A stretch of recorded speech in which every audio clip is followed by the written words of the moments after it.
കോടതി വിധി അനുകൂലമായിട്ട് വന്നത് മുതൽ ദേ ഇവളെ നിന്റെയും കുഞ്ഞിന്റെയും വലിയ ഫാനാ. ദീപസ്തംഭം മഹാശ്ചര്യം, നമുക്കും കിട്ടണം പണം, അതാണ് ഇവളുടെ ലൈൻ. അങ്ങനെ വെറുതെ മീരെടുത്ത് കളിയാക്കണ്ട. അവന്തികയുടെ കുത്തിത്തിരിപ്പില് ഒന്ന് വീണുപോയെന്നേ ഉള്ളൂ, അല്ലാതെ ഉള്ളിലൊന്നുമില്ലാന്ന് ഞങ്ങൾക്ക് അറിഞ്ഞൂടെ. അങ്ങനെ പറഞ്ഞു കൊടുക്ക് സച്ചി. ഈ അനുപേട്ടന് എന്നെ ഒരു വിലയുമില്ല.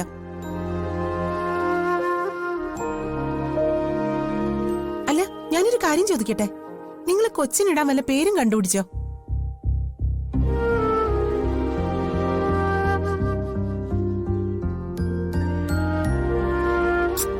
നിങ്ങളെന്താ കണ്ണി കണ്ണി നോക്കുന്നോ?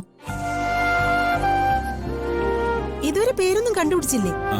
ഞങ്ങള് അതിനെക്കുറിച്ചൊന്നും ആലോചിച്ചിട്ടില്ല. ഒരു നല്ല പേര് കണ്ടുപിടിക്കണം. എന്നാലേ ഞാനൊരു നല്ല പേര് കണ്ടുപിടിച്ചു തരാം. എന്റെ പൊന്നെ, വേണ്ട. നിന്റെ മണ്ടത്തരങ്ങളൊന്നും ദേ ഇങ്ങോട്ട് എഴുന്നള്ളിക്കണ്ട. എന്താ അനുപേട്ടാ, എടുത്ത് നല്ലൊരു പേര് കണ്ടുപിടിക്കും. ഇപ്പൊ എന്തായി? ഇവർക്ക് രണ്ടുപേർക്കും എന്നെ നല്ല വിശ്വാസം. നിങ്ങൾക്ക് മാത്രമേ എന്നെ ഒരു വിലയില്ലാതെയുള്ളൂ. നിന്റെ വിഡ്ഢിത്തരം എന്നെ പോലെ ഇവർക്കൊന്നും അറിയില്ലല്ലോ. വാ പോവാം. സച്ചി, എന്നാ ഞങ്ങൾ ഇറങ്ങാം. പോയിട്ട് വരാം മോളെ. ശരി ഏട്ടാ.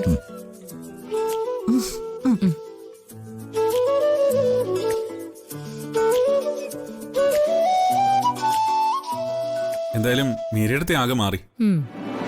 ഇനി ഇതിന്റെ പേരിലേ എടുത്ത് അങ്ങ് ചെല്ലുന്നത് വരെ അനുപേട്ടനോട് വഴക്കിടും. ഹേയ്, അങ്ങനൊന്നും ഉണ്ടാവില്ല. നാളെ രാവിലെ പെരുവണ്ണാവൂർത്തപ്പന്റെ അമ്പലത്തിൽ പോണം. ഉണ്ണിക്കണ്ണന്റെ മുമ്പിൽ ശയന പ്രദക്ഷിണം നടത്തണം. എനിക്ക് മനസ്സിലായി. ലക്ഷ്മി പറഞ്ഞിട്ടല്ലേ ഈ ശയന പ്രദക്ഷിണം നടത്തുന്നേ? പഴയ ഓർമ്മകളല്ലേ, കൊള്ളാം. ആ, നീ കുറച്ചു ദിവസമായി എന്നെ ഇങ്ങനെ കളിയാക്കുന്നു. നിന്നെ ഇന്ന് ഞാൻ ഇനി അങ്ങനെ പറയൂ? പറയോ? ഇല്ല.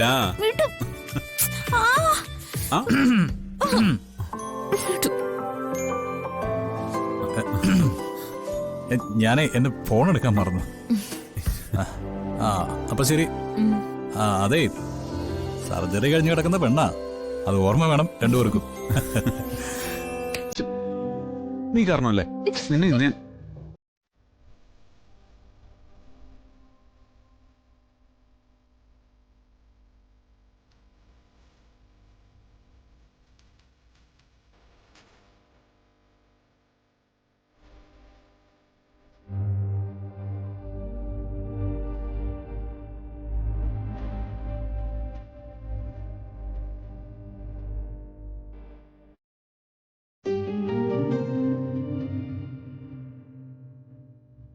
നിങ്ങൾക്ക് എന്നോട് എന്തോ പറയാനുണ്ടെന്ന് തോന്നുന്നുണ്ട്.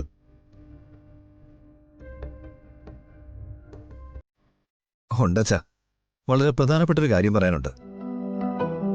അച്ഛനും അത് സമ്മതമായിരിക്കുന്നത് തന്നെ ഞങ്ങളുടെ വിശ്വാസം. സത്യത്തില് അത് ആദ്യം സമ്മതിക്കേണ്ടത് അങ്കിള് തന്നെയാ.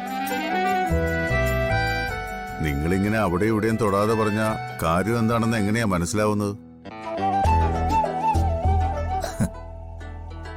ഞങ്ങൾക്ക് പറയാനുള്ളത് നന്ദേട്ടന്റെയും സന്ധ്യച്ചയുടെയും വിവാഹത്തെക്കുറിച്ചാ.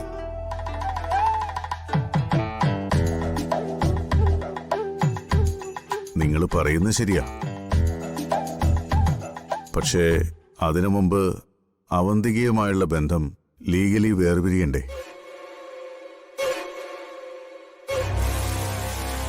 വേണം. എത്രയും വേഗം ആ കാര്യത്തിൽ ഒരു തീരുമാനം എടുക്കണം. ഇതിലിപ്പോ അത്രയ്ക്ക് വലിയ തീരുമാനം എടുക്കാനൊന്നുമില്ല. പോകാൻ ഞാൻ കൊള്ളി പുറത്ത്, അത്ര തന്നെ.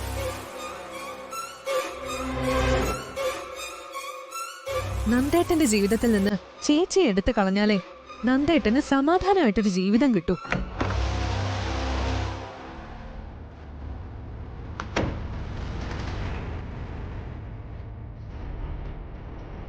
ഏതെങ്കിലും ഒരു നല്ല വക്കീലിനെ കണ്ട് ഉടൻ സംസാരിക്കണം.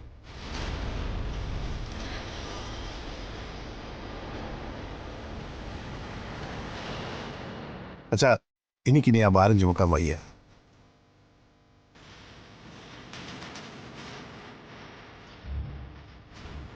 നന്ദ,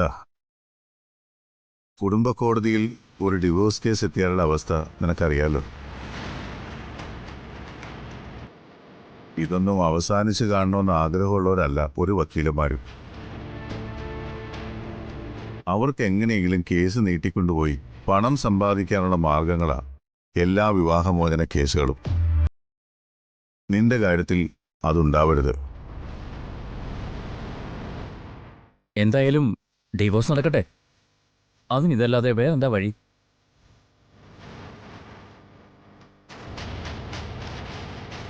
വഴിയുണ്ട്.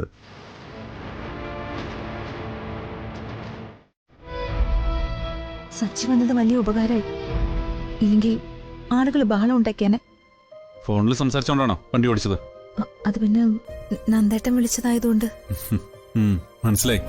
സന്ദേശം കൊട്ടാ ഹോസ്പിറ്റലിലേക്കാണോ? അതെ. ആ സച്ചി എവിടുന്നാ വരുന്നത്? അർച്ചനയ്ക്കും കുഞ്ഞിനും വേണ്ടി പെരുവണ്ണാവൂർ തപ്പന്റെ മുമ്പില് ഒരു ശയനപ്രദർശനം നേർന്നിരുന്നു. അത് കഴിഞ്ഞ് വരുന്ന വഴിയാ. അർച്ചന ഒന്ന് കണ്ടിട്ട് ഓഫീസിലേക്ക് പോണം. എന്നാ പിന്നെ നമുക്ക് ഹോസ്പിറ്റലിൽ വെച്ച് കാണാം. ആ സന്ദേശി, ഒരു മിനിറ്റ്. കഴിഞ്ഞ ദിവസം ഞാൻ പറഞ്ഞ ആ പേഷ്യന്റിന്റെ കാര്യം അന്വേഷിച്ചായിരുന്നോ? അത് ഞാൻ പറയാൻ മറന്നുപോയി. ഞാൻ അന്വേഷിച്ചു. പക്ഷേ അങ്ങനൊരു പേഷ്യന്റ് കാർഡിയോയിൽ അഡ്മിറ്റ് ആയിട്ടില്ല. ഇനി ഒ പിയിൽ എങ്ങനെ വന്നിരുന്നോ എന്നറിയാൻ വേണ്ടി അതും ഞാൻ നോക്കി. പക്ഷെ കഴിഞ്ഞ ദിവസങ്ങളിലൊന്നും വീണ എന്ന പേരിലുള്ള ആരും അഡ്മിറ്റ് ആയിട്ടില്ല.